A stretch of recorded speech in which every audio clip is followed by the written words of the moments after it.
উঁচু উঁচু পাহাড়ে ট্রেকিং করার শখ আমার অনেক আগে থেকে, কিন্তু সময় উঠতেছিল না, সেরকম লোকেশনে যাওয়ার সুযোগ হচ্ছিল না। আর আমার দেখা যায় যেহেতু অভিজ্ঞতা নেই, তাই একটু ভয়ও লাগতেছিল। তো শেষমেশ ট্রেকিং করার উদ্দেশ্যে বাড়ি থেকে ঢাকা থেকে বের হলাম। কলকাতায় এসে ডিক্যাথলন থেকে একটি ট্রেকিং জুতো নিলাম, যেটার দাম একটু বেশি পড়ে গেল। আমি ধারণা করতেছিলাম 3,000 টাকার মধ্যে পেয়ে যাব, কিন্তু যেটা বাংলাদেশি টাকায় পড়ে গেছে প্রায় 13,600 টাকা। আমি রিস্ক নিতে চাচ্ছিলাম না, তাই অন্যান্য শপিং এর বাজেট কেটে সেখান থেকে আমি এই জুতোটা কিনি। কারণ পাহাড়ের ভাষা আমি বুঝি না, জানি না। আমি বোঝার চেষ্টা করতেছি, জানার চেষ্টা করতেছি। তারপরে এগুলো সব পাথুরে পাহাড়, তার উপরে মাঝে মধ্যে বৃষ্টি হয়, ওয়াটারফলের জল থাকে, তারপরে স্নো পড়ে। তো যার কারণে পাথুরে পাহাড়গুলো মোটামুটি পিচ্ছিল হয়, যে কোনো সময় পা পিছলে যেতে পারে। আর যার কারণে আমাদেরকে সবসময় সাবধান থাকা জরুরি।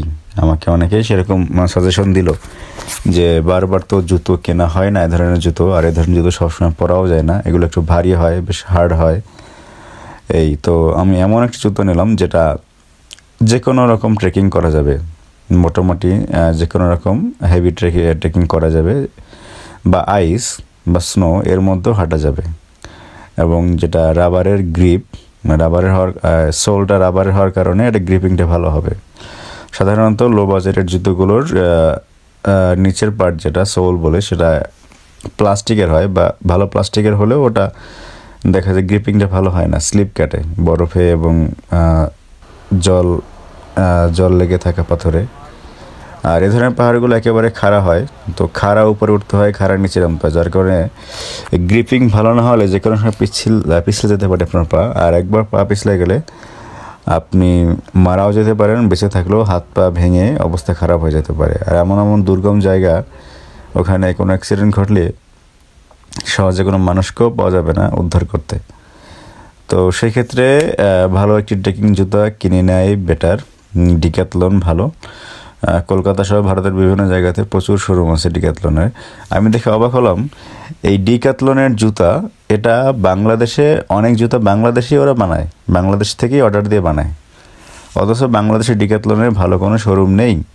আমাকে সেই ডিক্যাথলনের প্রোডাক্ট কিনতে আসতে হয়েছে কলকাতা। আর এখানে দামটা অনেক বেশি পড়ছে, যেহেতু আমরা প্রডিউস করি, আমাদের থেকে বানানো হয়, তাহলে তো আমরা লোকালি দেখা যায় যদি এটা আমরা সেল করি বা এই করি, তাহলে তো দেখা যায় আর কমে আমরা এটাকে পেতে পারি।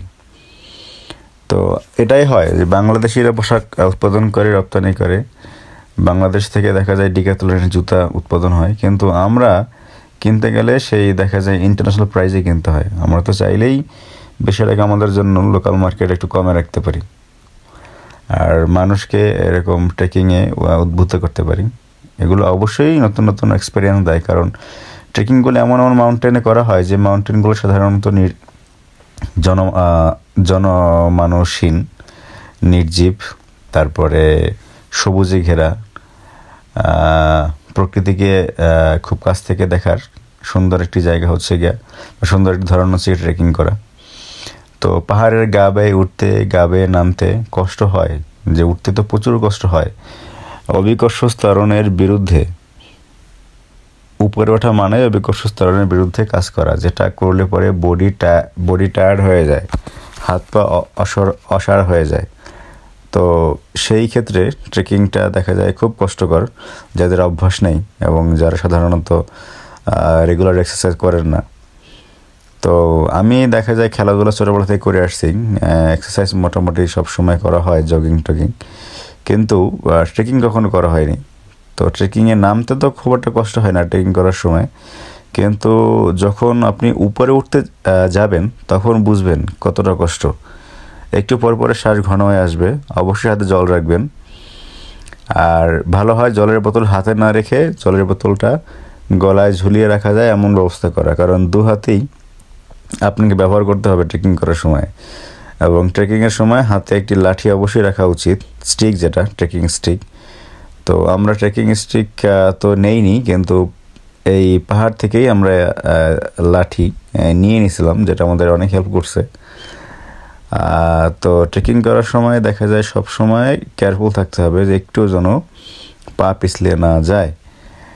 এবং প্রবলেমটা হয় এই ট্রেকিং জুতোগুলো ভারী এবং শক্ত হয়, আমার তো অভ্যাস ছিল না এগুলো পরার। তো পাহাড়ে উঠতে জুতোটা অনেক সাহায্য করছে, উঠতে নামতে গ্রিপিং খুব ভালো হয়েছে। কিন্তু প্রবলেমটা হয়েছে যখন আমরা ফ্ল্যাট রাস্তায় হাঁটছি, কারণ এটা তো অনেকটা দূরে, অনেকটা হাঁটা লাগছে। তো হাঁটতে হাঁটতে দেখা যায় পায়ের পাতা বলতে গেলে ছিলে গেছে বা ফসকা পড়ে গেছে এরকম। তো ট্রেকিং জুতা এটা পড়তে পড়তে অভ্যাস হয়ে যাবে আশা করি। তো আমরা ট্রেকিং করতেছিলাম, এটাকে বলা হয় ট্রেকিং করে যাচ্ছিলাম হিরিয়ান ওয়াটারফলে। আমরা খুব ভোরে বেরোলাম, ভোর দেখা যায় 4টায় ঘুম থেকে উঠে 5টায় বাইক নিয়ে বেরোয় গেলাম। আমরা ঋষিকেশ শহর থেকে বলতে গেলে প্রায় 30 কিলোমিটার দূরে এটা। আমরা বাইক ভাড়া করে বাইকে করে এই জায়গাটাতে আসলাম। এসে ধীরে ধীরে পাহাড়ের গা বেয়ে নেমে নেমে সেই ওয়াটারফলের দিকে যাচ্ছি, আর প্রকৃতিকে খুব কাছ থেকে অবলোকন করতেছিলাম। প্রকৃতির ভাষা আসলে সুন্দর, আর এই পাহাড়ে আসলে পরে নানান রঙের অদ্ভুত পাখি দেখে মনে হবে যে এইগুলো বোধহয় আসলে এখানে না আসলে কখনো দেখাই হতো না। সবচেয়ে অদ্ভুত লাগে যে আপনার নদীর যে একটা স্রোত, নদীর যে একটা বহমান স্রোত, এর একটা শব্দ থাকে। এই শব্দটা 24 ঘন্টা বর্তমান থাকে। যে নদীর গভীরতা কম কিন্তু নদীর জল খুব টলটলে এবং জল খুব ঠান্ডা। আর এই যে জলের স্রোতটা সবসময় থাকে, কারণ ঝর্ণার জলটাই এভাবে দেখা যায় পাহাড়ের দুই পাহাড়ের মাঝ থেকে যে নদী গেছে সেই নদী বেয়ে ও সামনে এগিয়ে চলে। ট্রেকিং যারা রেগুলার করেন এরা শারীরিকভাবে খুব শক্তিশালী এবং খুব পোটেনশিয়াল হন। এনাদের রোগ প্রতিরোধ ক্ষমতা খুব বেশি থাকে, এনাদের লাইফ খুব এনার্জেটিক থাকে। তো এই ট্রেকিংয়ের অনেক গুণ এরা দেখা যায় হাত পায়ের পোটেনশিয়ালিটি বেশি থাকে। তারপরে এদের বডি অ্যাথলেটিক হয়। এদের সাধারণ যে রোগ, যেগুলো কমন যে রোগ বর্তমানে মানুষের হয়, যে pressure, high pressure, low pressure, তারপরে ডায়াবেটিস, আরও অনেক হেলথ ইস্যু, সেই প্রবলেমগুলো কখনোই দেখা যায় সাধারণত হওয়ার কথা নয়। নদীতে স্রোত বহমান, কিন্তু এই নদীতে, এটাই গঙ্গা, এই নদীতে আমি খুব একটা মাছ দেখিনি। আমি কোনো মাছই দেখিনি, খুব একটা বলতে গেলে একটা মাছও দেখিনি। তবে একবার সন্ধ্যাবেলা আমরা কয়েকজন নদীর পাড়ে বসেছিলাম সন্ধ্যার পরবর্তী সময়ে। তখন নদীর মধ্যে কোনো একটা কিছু লাভ দিল, এটা আমি দেখতে পেলাম। সেটা মাছ ছিল না অন্য কিছু ছিল সেটা আমি বলতে পারবো না, কিন্তু এই ধরনের নদীতে মাছ সাধারণত হয় না। আমাদের ওদিকে যেমন নদী মানেই মাছ, বিভিন্ন রকমের মাছে ভরপুর। এখানে কোনো মাছ নেই, হয়তো বা জলটা খুব ঠান্ডা, আর ডিরেক্টলি ওরকম দেখা যায় এটা ঝর্ণার থেকে তো উৎপত্তি। আর এখানকার যে পরিবেশ বা টেম্পারেচার বোধহয় মাছ এর উৎপাদনের জন্য হারমোনিয়াস নয়। এটা একটি ঝুলন্ত ব্রিজ, এবং যে ব্রিজটা পার হয়ে আমাদেরকে ওপারে গিয়ে সেই ওয়াটারফলের দিকে যেতে হবে। পথ অনেকটা পথ। তখন রোদ উঠে গেছে অলরেডি, তখন অলরেডি 10টা সাড়ে 10টা বেজে গেছে, এবং এই সময় টেম্পারেচার খুব হাই ছিল। আমাদের খুবই কষ্ট হয়েছে, এমনকি বাতাস থেকে পর্যন্ত গরম বের হতো। বাইকে বসেও যখন আমরা বাইক চড়তাম তখনও টের পেতাম শুধু গরম বাতাস। যে রান্না করার সময় যে চুলোর আশপাশ থেকে যে ধোঁয়াটা বেরোয়, যে গরম বাতাসটা বেরোয়, সে ডিরেক্টলি সেই বাতাসটা এখানে আমাদেরকে পোহাতে হয়েছে। টেম্পারেচার ছিল অলমোস্ট 46-47 ডিগ্রিস, এবং এই গরমে ট্রেকিং করা আসলেই খুব কষ্টসাধ্য ছিল। তো আমরা ভেবেছিলাম উত্তরাখণ্ডে ঠান্ডা হবে, কিন্তু উত্তরাখণ্ডে দেখা যায় সেরকম ঠান্ডা ছিল না। কিছু কিছু জায়গাতে ঠান্ডা ছিল, যেমন কেদারনাথ, বদ্রীনাথ, আর উঁচু পাহাড়ের উপরে গেলে পর সেটা তখন ঠান্ডা আর কি দেখা যায়। যেমন মসুরিতে গেছিলাম আমরা, মসুরিতে প্রচুর ঠান্ডা পেয়েছিলাম। তো পাহাড়ের উপরে গেলে যত উপরে ওঠা যায় তত বেশি ঠান্ডা। আর যদি 2 বা 3 পাহাড়ের মাঝে কোনো জায়গায় দাঁড়ানো যায় তখনও বেশ মানে ওয়াটারফলের দিকে সে জায়গারও ঠান্ডা থাকে, কারণ পাহাড়ের উচ্চতার কারণে দেখা যায় সরাসরি সূর্যের আলোটা বা হিটটা পৌঁছাতে পারে না। আর একটা অদ্ভুত বিষয় যে পাহাড়ে এরকম গাছ, প্রচুর গাছ, পাহাড়গুলো কিন্তু পাথুরে পাহাড়, কিন্তু এরকম প্রচুর গাছ হয়ে আছে, কেউ লাগায়নি। ন্যাচারালি এই গাছগুলো হয়, মারা যায়, আবার এই গাছগুলোর ফল থেকে আবার গাছ হয়, হতেই থাকে। আর এই পাথুরে পাহাড়ে এরকম গাছ, এটা খুবই মানে একটা তাজ্জব বিষয়। সাধারণত আমাদের লোকালয়ে মাটিতেই অনেক গাছ হতে চায় না, আর এই পাথুরে পাহাড়ের উপরে এরকম লম্বা লম্বা গাছ, সারি সারি গাছ। এখানে বাতাস বিশুদ্ধ, অক্সিজেনের কোনো ঘাটতি নেই, কারণ মানুষ কম, গাছপালা বেশি, দূষণ কম, বনভূমি বেশি। তো মাছ আমাদের খুব পছন্দ বাঙালি হিসাবে। তো এরকম একটা নালার মধ্যে আমরা কিছু পানির নড়াচড়া দেখে ভাবলাম বোধহয় মাছ, কিন্তু কাছে গিয়ে দেখি এটা ব্যাঙের ছোট ছোট বাচ্চা। আমরা কেবল হেঁটে যাচ্ছিলাম এবং একটি মানুষও দেখতে পাচ্ছিলাম না। শুধু নামার সময় শুরুতে একজন সাথে দেখা হয়েছিল, এরপরে আর কোনো মানুষের দেখা হয়নি। আমরা কেবল হাঁটতেছি, নিজেদের মধ্যে কথা বলতেছি, আর এই গরমের মধ্যেও প্রকৃতিকে উপভোগ করার চেষ্টা করতেছি, কারণ এরকম জায়গাতে কখনো এর আগে আসা হয়নি, আর যেটা আমাদেরকে আলাদা একটা থ্রিল দিছে। তো ঘর থেকে বের হন, ঘরের বাইরে বের হন, পাহাড়ের কাছাকাছি যান, সমুদ্রের কাছাকাছি যান, এরকম ঝর্ণার কাছাকাছি যান, এবং সেখানে গিয়ে জীবনের মানে খুঁজে বার করার চেষ্টা করুন। জীবন আসলেই সুন্দর। আমাদের নেগেটিভ পরিবেশ, তারপরে নেগেটিভ মনের মানুষজন আমাদের জীবনটাকে দুঃসহ করে তোলে। জীবনে যখনই কোনো জটিলতা আসবে, যখনই কোনো কষ্ট আসবে, যখনই কোনো ঝামেলা আসবে, যখনই কোনো দুঃখ আসবে, যখনই কোনো হতাশা আসবে, যখনই কোনো না পাওয়া না পাওয়ার বিষয় নিয়ে অনেক চিন্তা হবে, তখনই সব কিছু বাদ দিয়ে একটি ব্যাগ গুছিয়ে কিছু জামাকাপড় নিয়ে বেরিয়ে পড়ুন ঘুরতে অজানার দেশে। কোনো প্ল্যানিং করতে হবে না। আমরা যে ঘুরতে বেরিয়ে শুধুমাত্র স্টেটগুলো ঠিক করে রাখছিলাম কোন কোন স্টেটে যাব, কিন্তু কোন কোন স্টেটে কোথায় যাব সেটা ঠিক করিনি। পথে বের হন, পথই আপনাকে পথ দেখাবে।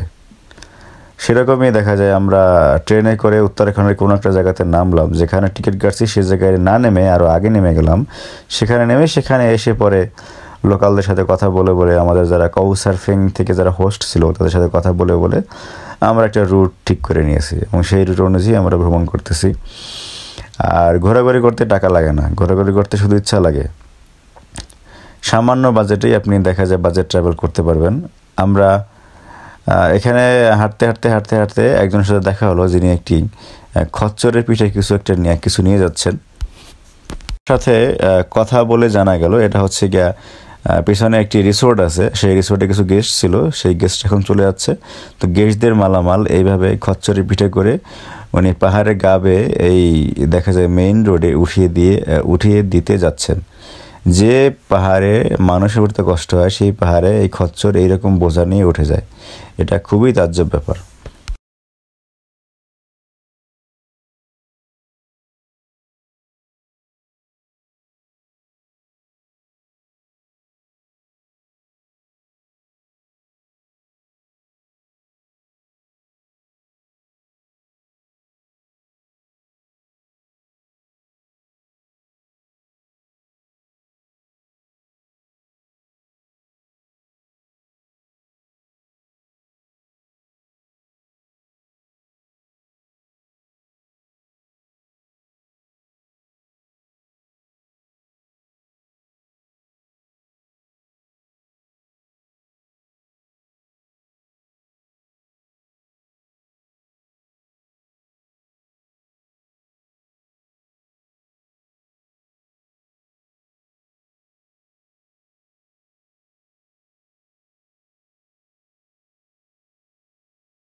পাহাড়ের মানুষজন খুব মৃদুভাষী হয় এবং খুব সুন্দর ব্যবহার ওনারা করেন, কারণ এখানে মানুষজন কম, তাই কোনো মানুষ পেলে ওনারা চায় একটু ভালো করে কথা বলে সময়টাকে সুন্দর করে রাখতে। যেমন আমাদের চারপাশে এত ঝামেলা, জীবনে এত কষ্ট, এত যন্ত্রণা, এত ঝামেলা, যার কারণে আমাদের মেজাজ সবসময় খিটখিটে থাকে। মানুষের ভালো কথা বলতে আসলেও কথা ভালো লাগে না, বা ভালো কথা বলতে চাইলেও ভালো কথা বের হয় না। কিন্তু পাহাড়ের মানুষজন এরকম নয়। আপনি যখনই কথা বলতে যাবেন আপনাকে আগ্রহ দেখাবে, আগ্রহ দেখিয়ে কথা বলবে, হাসি মুখে কথা বলবে, আপনি কোনো হেল্প চাইলে হেল্প করবে, এবং আপনি যতটা আগ্রহ দেখাবেন কথা বলতে তার থেকে বেশি আগ্রহ দেখাবে। এখানকার মানুষের মধ্যে হিংসা, কুটিল মনোভাব, রাজনীতি এগুলো খাটে না, এগুলো এরা বোঝে না। এরা সহজ সরল জীবন ধারণ করে, মানুষকে ভালোবাসে, মানুষ দেখলে পরে এরা কথা বলতে আগ্রহ প্রকাশ করে।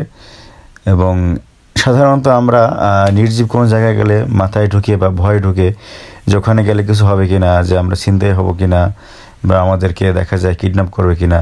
কিন্তু পাহাড়ে এই ভয়গুলো থাকে না, এই ভয়গুলোই নেই, কারণ পাহাড়ি মানুষগুলা এভাবে চিন্তাই করে না যে কাউকে এভাবে কষ্ট দেওয়া যায়, কাউকে এভাবে ক্ষতি করা যায়। পাহাড়ের মানুষগুলো পারলে আপনাকে সহায়তা করবে, পারলে আপনাকে বুদ্ধি দিবে, উপদেশ দিবে, আর পারলে বন্ধু হবে, কিন্তু কখনোই শত্রু হয়ে আপনার সামনে তাদের মানুষের খারাপ দিকটা প্রদর্শন করবে না। তো পাহাড়ি রাস্তা সবসময় সুন্দর হয় না, যেমন রাস্তার এই অংশটুকু খুবই সেন্সিটিভ এবং খুবই দেখা যায় স্পর্শকাতর ছিল।